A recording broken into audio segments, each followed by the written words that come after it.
All right.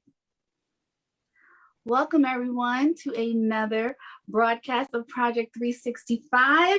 My name is Takara Swan, and I'll be your host for today. And let me welcome in our guest co-host for the week, Mr. Selenia.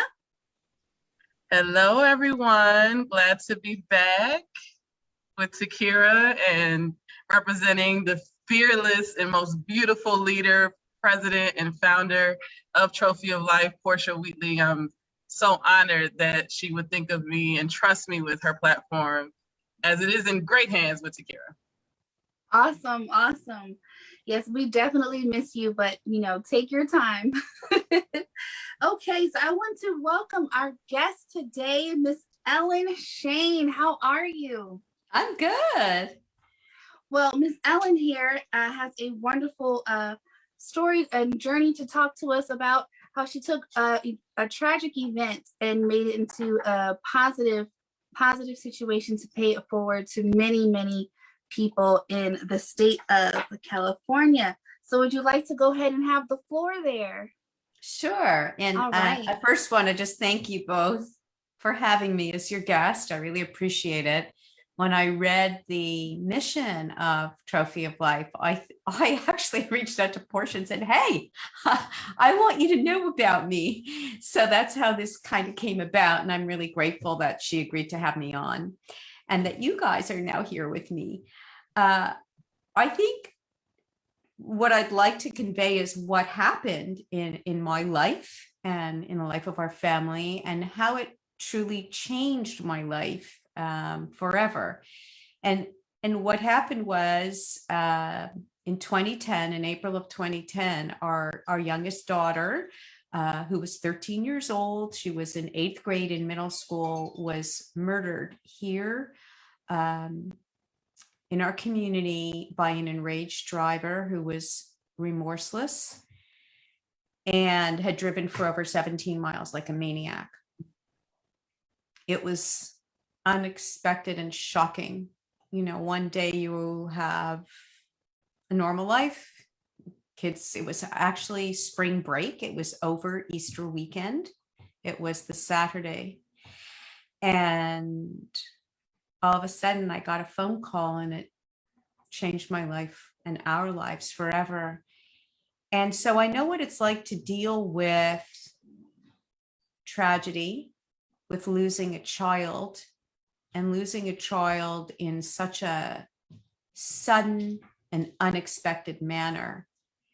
And what happened was literally the night that she was killed, that night, my husband said, we have to do something to keep her memory alive. We don't want her to be forgotten. And so the first thing we did was we created this website. We had this website created where people were going online and posting good deeds because Emily, our daughter, was known to be that kind of person. Even though she was very young, she was always trying to help others. She cared about others, doing nice things, going out of her way to make other people happy. And so we started with that. And then, we had to go through 2 years of the legal system, which was actually very trying, very difficult. And I learned a lot about the law. And sadly, what I learned, at least from my experience, is that it actually favors the perpetrator of the crime. And it's much harder as a victim, for a victim to have someone really convicted of their crime. It's very easy to get off. That's what I found. And I thought, I was so naive. I thought in our case, there were so many witnesses. It was clear that he had aimed his car, he killed her. There was no question of all that, but it took 2 years and a mistrial and all this to get that squared away. And I'm just going to segue for 1 second to say, I really wanted justice. And I am not a vengeful person. If this person had said, oh my God, what have I done? I've killed a child. I'm so sorry. This was an accident. As awful as that may be, in terms of the loss and the pain, I would forgive that person. If they were truly remorseful, look, it happens in war. There's friendly fire. There are things that happen. There are tragedies that happen that are accidents, that aren't. But for someone to kill a child, be utterly remorseless, and I know he was, and I can tell you why if you want to know, but I really wanted him to go to jail. I wanted him to understand. He had no concept, in my opinion, of the impact on me as her mother, her father, my husband, her sisters, just 2 sisters. So after that process with the trial, and justice was served, and actually he's coming up now for parole, but that's another story. I felt compelled to do something. And that's really the only word I can use. It wasn't like I even had a choice. I felt that I had to do something, and it had to be 2 things. It had to honor Emily in some way. It had to be significant to her. And obviously it had to help other people, because she was all about that. And I remember thinking, what could it be? What could it be? And then I thought about it. I said, it just came to me. Oh my goodness, Emily struggled her whole life in school. She was dyslexic. She had processing issues, but she was in the mainstream classroom. She had been tested. She didn't need or qualify for special education. If you had met her, you'd never know. She was articulate. She was bright. And so she fell in that gray area where there was no support for her in the school system, yet she struggled. So I thought of that, and I thought, okay, what happens to a kid like Emily who's in the mainstream middle school classroom? I don't care the reason, language barrier, below grade level in 1 or more subjects, whatever it is, could be learning slowly, differently, whatever. And they're sitting there and they're failing, but unlike Emily, they can't afford help. It's not possible. What do they do? What is there for that child? Because I know, having had a child like that, they need one-on-one focus. Where are you at? How do you learn? What's going on in your life that possibly is impacting your academics? You can't do that in a group. And you can't do that in a quick tutoring session, or I have, I know how to do this math problem. It's way deeper than that with kids like this. So I went to her school and I asked those questions, and they said, there's really nothing for children like that. And then I knew what I had to do. And I'm going to tell you, I don't even know what I was doing. I just was on a mission. I said, okay, I'm going to create this program. I teamed up with a middle school teacher I knew from their school, my kid's school, who had taught for over 40 years, amazing educator. He helped me put it together. I worked on getting a 501c3, and I just was like, I just was focused on this. And I have to say, it helped me with dealing with the grief, because I had, death is very final, as you all in your audience knows. There's nothing, you can't fix it. It's done. The person is dead. So you can't do anything about it. But there is something you can do. You see, that was what I could do. Okay, I can't do anything about that, because I'm the type of person, if there's a problem or an issue or a roadblock, I'm going to figure out a solution. I'm going to find a way around it. I'm going to work through it. I don't just give up. I'm going to try everything I can. But in this case, there was nothing. So this was the next best thing. And it really helped me, first of all, to have something to focus on and sink my teeth into and be busy with. And it somehow came together. You have to understand, I wasn't a business person with a strategic plan. I was a grieving mother who just went out, figured out what I had to do, and made it happen. So we started in the spring of 2012 with 3 kids in a little pilot program at the school where my kids went to school, that middle school. And then we slowly, just organically, kept expanding. And to date, we've served over 1,000 kids. And even though we are so tiny, which I keep hoping will change one day so we can help a lot more kids, but we have served close to 1,000 kids at over 12 sites, and even more, depending on the school year here in Los Angeles. And the only The only thing we ask of the kids in the program, we only help kids who could never afford it. The schools identify them for us. The only thing we request of them is that every child do one good deed or act of kindness for another person for every session they have. And, you know, our foundation's motto is pass it forward, because that was embodying Emily's persona. And no, she wasn't a perfect angel. She was a regular teenager. She was a really good, sweet kid. And so they have to do good deeds. They have to do this good deed requirement. And they're all posted on our website and put through a Twitter feed so that people can read what these children are doing. And I think it's a good thing, because sometimes you don't appreciate something if it's just free and handed to you. But the other thing is, I'm hoping it'll make these children a little bit socially conscious, because it forces them to think about, oh, what could I do for somebody that's nice today? I absolutely love this.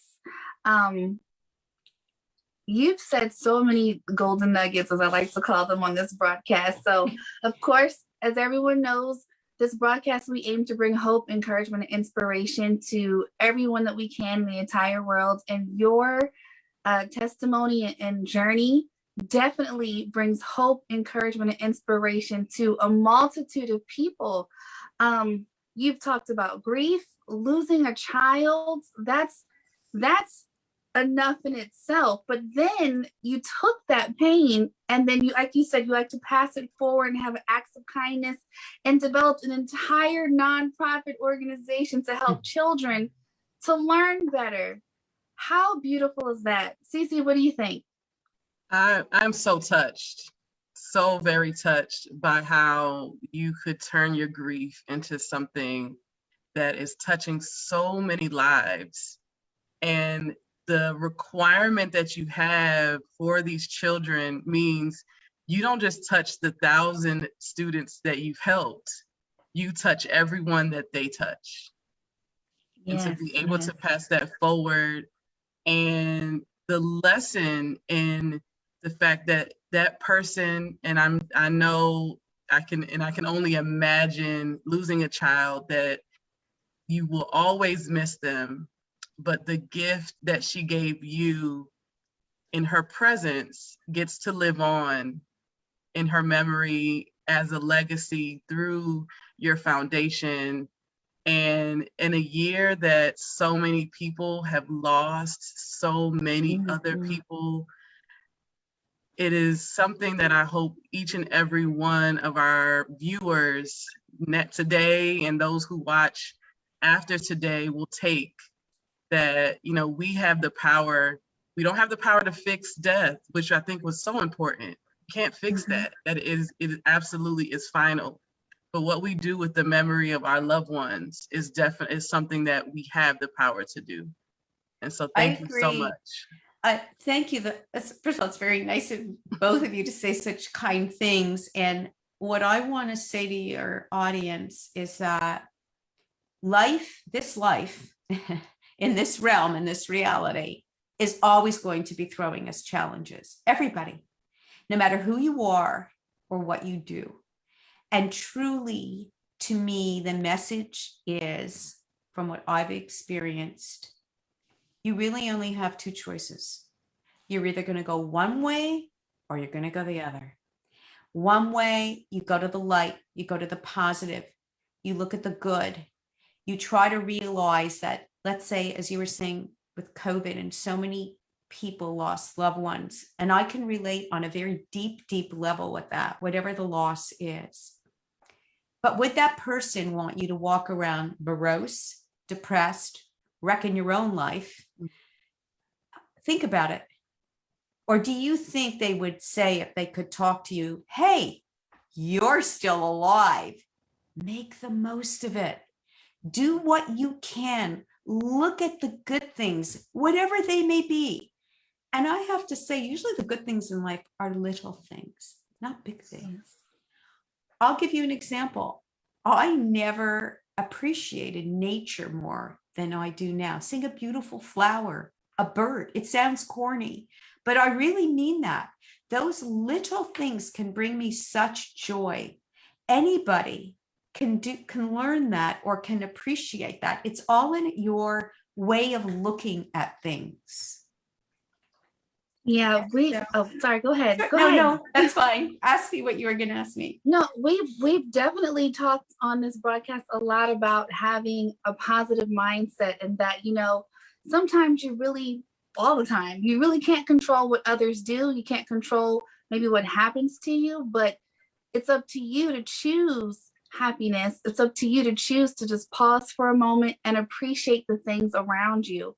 So my question to you is, what would you say to maybe some parents who've lost a loved one or lost a child, that they really aren't in that stage yet to do something positive? They're kind of still in that grieving stage where they're like, I don't care. They could be in the anger stage. I don't care about this. I'm mad. What can you do to encourage someone in that stage? I'm going to say a few things. First of all, everyone grieves differently. And I've done a lot of grief support, even though I'm not credentialed, because one of the ways that helped me deal with the pain, by the way, was that I studied grief extensively. I read every book. I mean, it was like I was on a mission, because I found it helped me deal with it. But what I would say to people who are in the throes of it right now is that everybody grieves differently, and there are no shortcuts. And that's the hard part. You can't wave a magic wand and make all that pain, anger, frustration, sadness, all that go away. It's impossible. You actually have to wade through it. And that's the hard part. There's no magic to it. And you just have to do your best, whoever you are and wherever you're at, with saying, okay, one foot in front of another.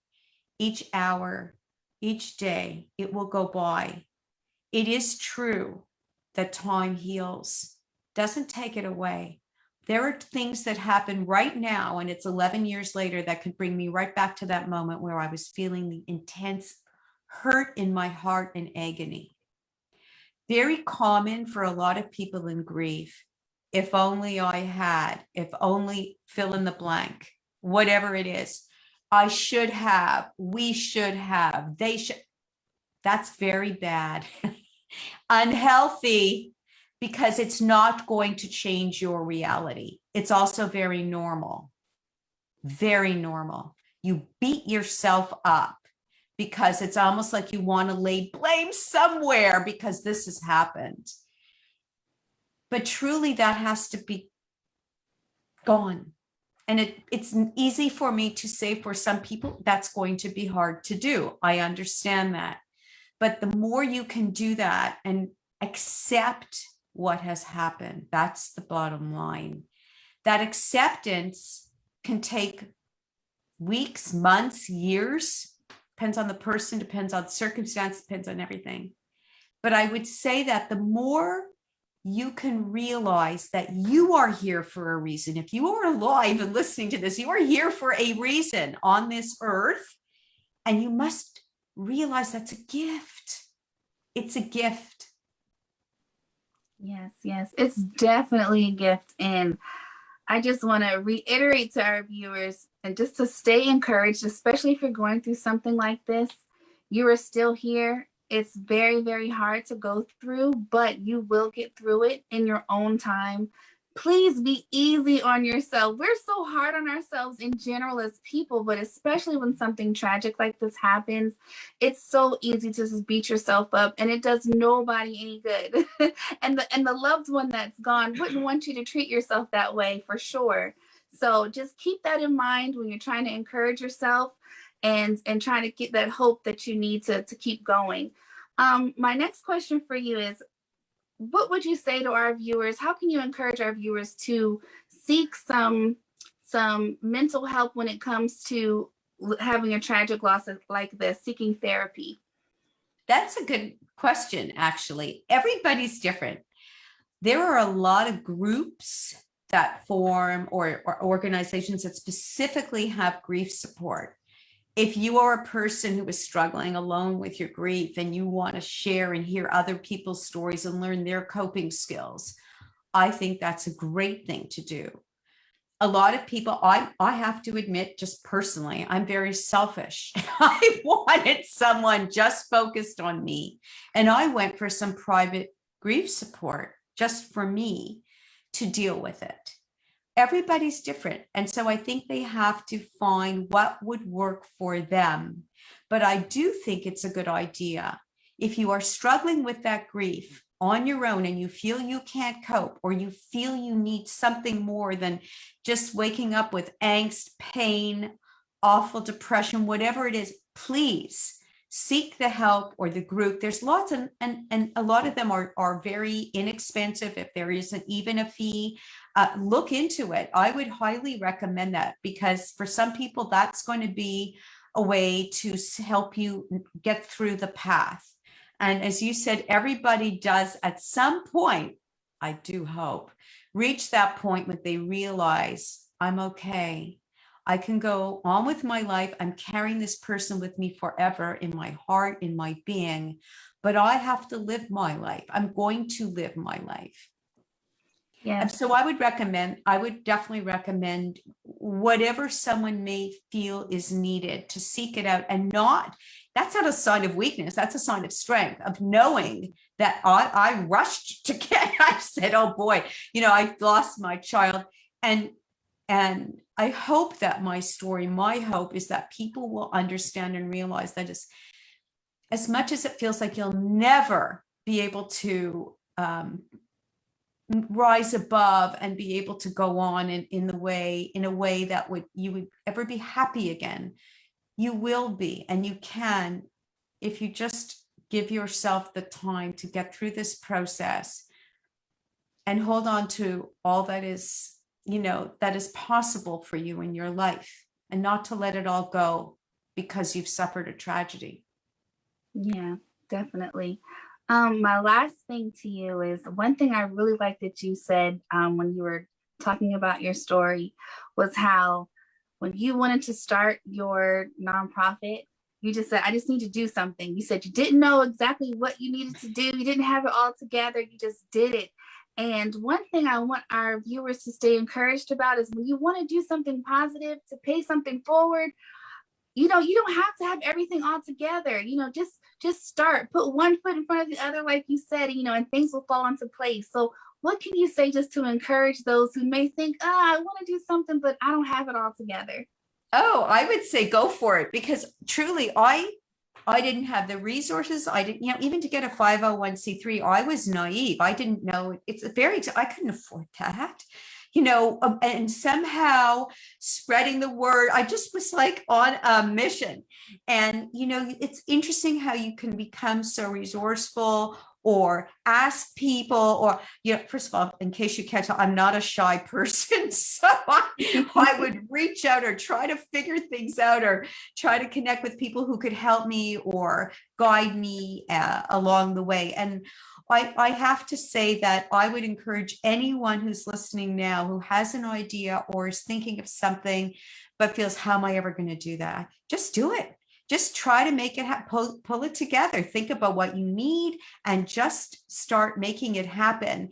And I think that that's important in anything in life, that, we sometimes have thought, oh, I'll never, how could I do? Well, yeah, if you think you have something, go for it. Awesome. Cece, do you have any thoughts? I do. I just wanted to point out so many great things that you said. Just in recap, is if you are grieving, if you've lost someone, go through your process. Do whatever you can to not let the anger, the sadness consume you, even if it's just something as small as she mentioned, as recognizing a beautiful flower, or the beautiful song of a bird outside your window. Try to practice gratitude in the moment.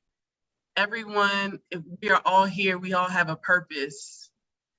And so whatever you can, show yourself grace, keep it moving. The process of grief is not linear. Everyone's will look the same, but don't let your soul die along with the person who has passed on. They wouldn't want that for you. We don't want that for you. Reach out for support.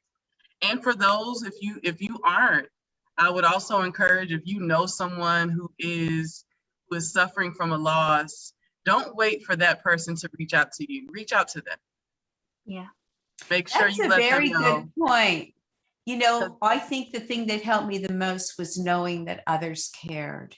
That really lifted me, my spirit, to know there were so many people who stepped up. And you know, you don't have to have the right words. Just letting someone know that you're sorry for them, that you're feeling for them, that your heart is with them, it really goes a long way. I agree with you. So before we leave though, if any of our viewers want to support your foundation, please let us know how they can get in contact with you, or how they can even make a donation so that you can continue your mission of helping children in Los Angeles and beyond, because we're with you, and we believe that your foundation is going to continue to grow, to continue to touch more and more lives. I hope you're right, because that's been our biggest struggle is awareness and funding. But they can look at Emily Shane, EMILYSHANE, EmilyShane.org, and they can contact us. And I just want to point out that we have a replicable model. So if there was the resources in any city where there are public middle schools, we have a whole model, and we could team up and try to put something together, because I'd love to help more children in more cities, in addition to right here in LA. Awesome. Talking about passing it forward. I'm telling you. So you hear that, guys? If you or you know anyone that will want to replicate this model, she's willing to work with you and collaborate with you. And that is something that's not, normal these days. Some people just want to keep the goodness to themselves that they've developed, but you sharing that love, I'm telling you, we can just see that you have such a beautiful soul. And I just thank you for sharing it with us and sharing this time with us today on this broadcast. So like she said, guys, well, you know what? We can also put your website in the comment section as well. So if anyone wants to view it later, they'll be able to see it there as well. So on that note, we just want to say thank you again for coming and sharing your time with us. Like we always say, we're here to share hope and spread hope, encouragement, and inspiration to the entire world. And you coming here and sharing your platform with us will help do that as well. So until we meet again, we'll see you tomorrow at 1 p.m. Eastern Standard Time for another special guest. And until then, have a great day. All right. Bye-bye. Nice to meet you. Nice to meet you as well. Thank you so much.